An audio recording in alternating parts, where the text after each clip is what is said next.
好啦，我係阿 May，我係 Kiki。咁我哋今日咧同大家一齊嚟食自助餐。咁上集咧我哋食咗呢一間嘅自助餐，人均係過千蚊嘅。咁但係咧就食2個半鐘嘅啫。而我哋今次食呢間咧，其實個性價比都幾高下。咁我哋就喺 KKday 嗰度預約嘅，星期1至4咧就350蚊啦。咁佢就會包12款唔同嘅muffin皮雪糕啦，亦都會有生蠔等等嘅嘢食嘅。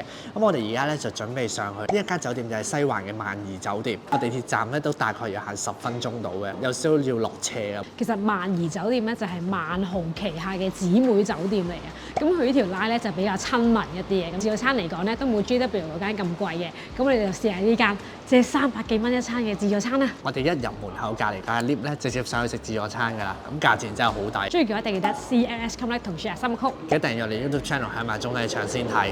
Go！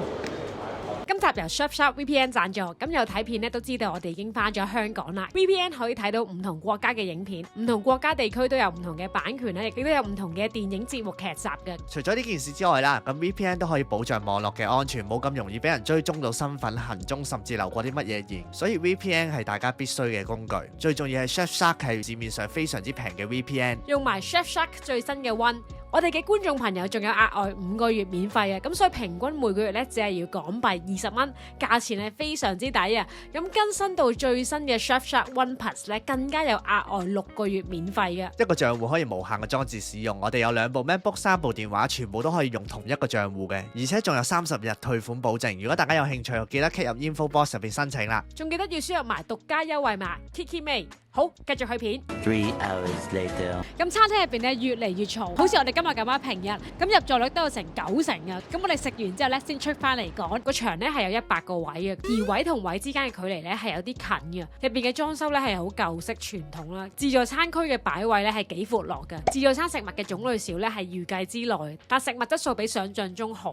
咁今晚嘅自助餐咧就係3小時任食，最特別就係可以啤酒任飲，其他嘅嘢飲亦都會有水啊或者果汁、茶、咖啡，呢啲全部都係任飲嘅。多數可能食放題嗰啲咧，佢飲嘅啤酒咧都係比較頹一啲嘅。咁佢呢度係飲 Hoegaarden 同埋 Stella。講真，你出邊飲咧可能都要70蚊一杯嘅。咁但係呢度係任飲啊，即係你可能如果同啲朋友一齊過嚟飲酒嘅話，飲4-5杯其實真係基本嚟嘅，我覺得。咁所以如果你係飲4-5杯之餘，你仲有得食海鮮嘅話，其實個價錢係真係幾抵嘅。咁上到去 Momo Cafe 啦，佢嗰個拎嘢食嘅位咧，總共係有4張台，同埋分佈喺唔同嘅位置嘅。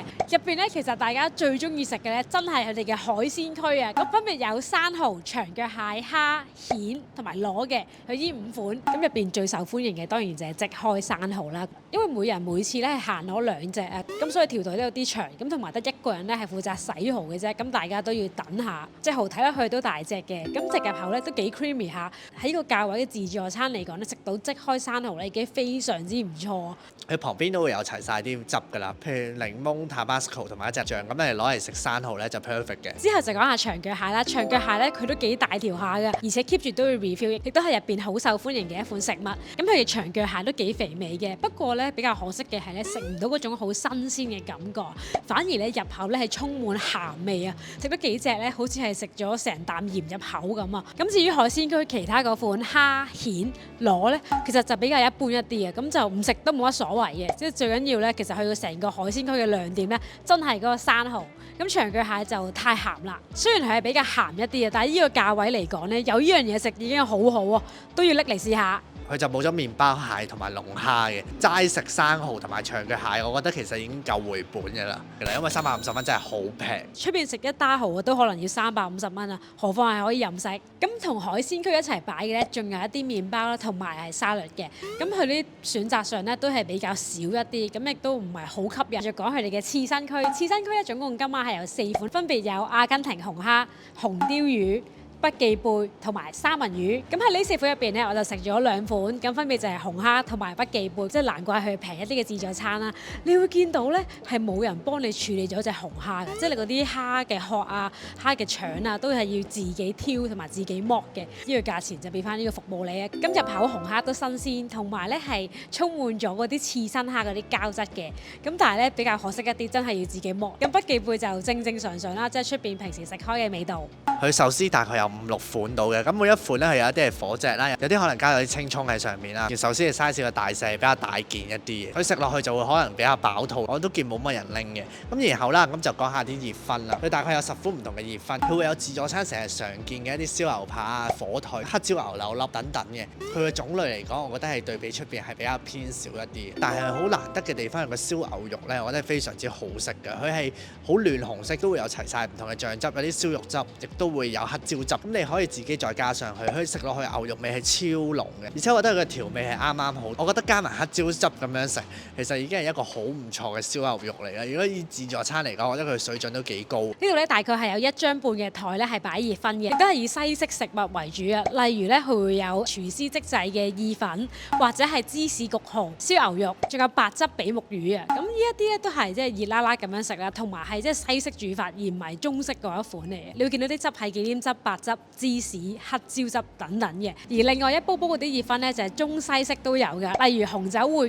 雞肉，亦都會有白汁蔬菜。咁呢個就麻麻地啦。我覺得佢最難得嘅地方咧就係嗰啲嘢咧係保持個溫度係保持得好好嘅。譬如個紅酒燴雞肉咁樣啦，你一打開嘅時候，你見到佢仲係滾住嘅。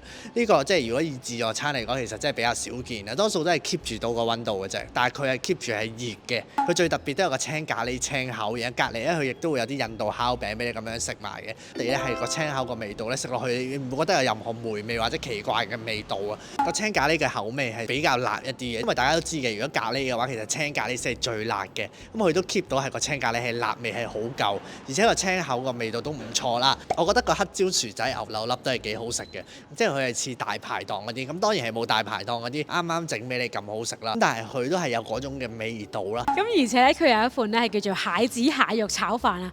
但係其實我哋諗緊啲蟹肉係咩嚟嘅咧？唔好諗多咗，其實係蟹柳棒嘅肉啊。我本身仲有期望過，如果蟹肉係咪真係會係新鮮嘅蟹啊？或者可能係啲長腳蟹嗰啲蟹肉。咁點知原來係蟹柳嚟嘅。廚師即席料理嗰張台度咧，其實佢都有個比目魚嘅，佢係滑嘅。嗱咁就純粹咧就食翻魚嘅魚肉味嘅啫。咁其實真係冇乜特別嘅味。意粉嚟講，佢就係即刻煮嘅。咁我覺得呢個都係好值得一讚，即係因為以呢個價位嚟講，係仲保留咗呢個即席料理，我覺得真係非常之好。我哋之前去麗晶嗰度咧，佢都冇呢啲咁樣嘅嘢食啦，全部都係一煲煲咁樣嘅熱分啦。咁所以我覺得呢一間其實已經算係有誠意啊。其實係一個蒜嘅意粉嚟嘅，咁佢就會加埋啲蜆肉落去。我覺得佢嘅意粉係煮得比較硬一啲，佢係冇嗰種彈牙，同埋佢係比較散一啲。我覺得個意粉就不過不失。最特別咧，我覺得最好味就係個龍蝦湯，呢個係個廚師推介俾我哋嘅。佢會有幾粒嘅龍蝦肉嘅，湯嘅口味係好濃郁嘅。我覺得呢個係絕對係必食推介。我飲咗2碗嘅，佢係真係有西餐嗰啲龍蝦湯嗰種口味，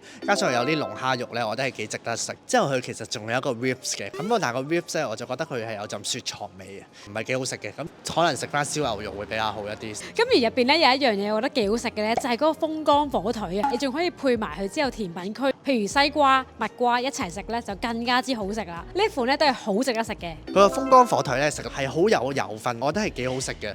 咁已經差唔多到自助餐嘅尾聲啦。佢嘅甜品咧係非常之少嘅啫，蛋糕咧得3款，分別譬如有豆腐蛋糕、芝士蛋糕同埋個藍莓蛋糕。咁呢3款其實對於我嚟講咧都唔係好吸引。咁味道上面咧試咗其中一嚿啦，就係豆腐蛋糕係唔好食嘅，咁所以亦都唔需要浪費 quota。仲有麵包布甸、薑汁千層糕，仲有窩夫嘅。咁另外咧隔離仲有啲水果，只不過係9樣到嘅咋。咁另外咧佢就有個雪糕區，12款唔同嘅 Mövenpick 雪糕。咁其實佢呢個都幾有誠意下，佢呢一個價位咧都俾翻啲 Mövenpick 嘅雪糕俾你食啊。我自己個人咧最中意食 Mövenpick 嘅 cream brulee 同埋冧酒提子，咁呢度都有嘅。不過佢個 Mövenpick 雪糕嗰一 part 咧有啲混亂，佢喺每一款雪糕前面咧都冇一個水牌，咁基本上我哋都係靠個顏色啊去估下佢係咪我哋中意嗰隻味。即係譬如有時候啲 cream brulee 或者係咖啡tiramisu 味啊，佢哋啲顏色好似噶嘛，咁所以最後尾就不知不覺會試多幾款啦。好，咁我哋而家做埋個總結啦。咁我覺得以呢個價位嚟講，我覺得已經係冇投訴，直頭係性價比高添啊！過嚟港島區嘅話，可能不妨試下，我都覺得係一個好嘅選擇嚟嘅。仲要係喺港島區，而且仲有生蠔、長腳蟹任食、啤酒任飲，雪糕就成12款 Mövenpick 雪糕你揀。因為有時候可能喺酒店食一個下午茶都唔止呢一個價。我哋之前食過差唔多價位嘅自助餐，譬如 Novotel 啊嗰啲嘅話呢，其實都冇呢一間係咁抵食嘅，即係好值得一讚嘅就係佢哋呢度嘅服務態度係確實係幾好啊！即係譬如其實嗰個自助餐呢係6點半開始嘅，其實佢大概俾6點3嘅時候呢，其實已經會俾人入去坐住咁樣等啊！都係好 nice 啦，同埋咧佢有笑容。我覺得如果大家可能喺 KKday 或者 Klook 嗰度預約到呢一個價錢嘅話，係絕對值得試嘅。不過老實講，佢啲嘢食款式係真係少。我哋譬如6點半開始食到8點鐘到啦，基本上已經食晒自助餐入邊嘅款式㗎啦。咁所以仲有成個半鐘咧。可以飲下啤酒啦，可能同公司啊或者年尾一齊過嚟食餐飯嘅話，我都覺得係一個幾好嘅選擇。大家飲啤酒飲到飽啦。所以個場之後就好 high 啊，好嘈好嘈好嘈。值得一讚嘅係食物 refill 嘅速度好快啦，咁去到自助餐嘅尾段咧，仍然係有補充嘅，回本絕對冇難度。我食完呢餐呢，我就會突然間諗翻起我哋上次食麗晶呢，食咗1020蚊，都係得2個半鐘。呢度食咗350蚊都有3個鐘，仲要嘢飲唔飲？因為麗晶就係包一杯嘢飲嘅啫，即係呢度包埋啤酒添，咁所以我就覺得真係抵。好啦，咁我哋今集自助餐咧就去到呢度啦。咁如果大家有啲咩自助餐想我哋試嘅話咧，歡迎喺留言位置話翻俾我哋知。中意嘅話一定要記得 CLS Comment 同 Share 三部曲。記得訂閱我哋 YouTube channel，響埋鐘仔唱先睇。下集再見啦，拜拜。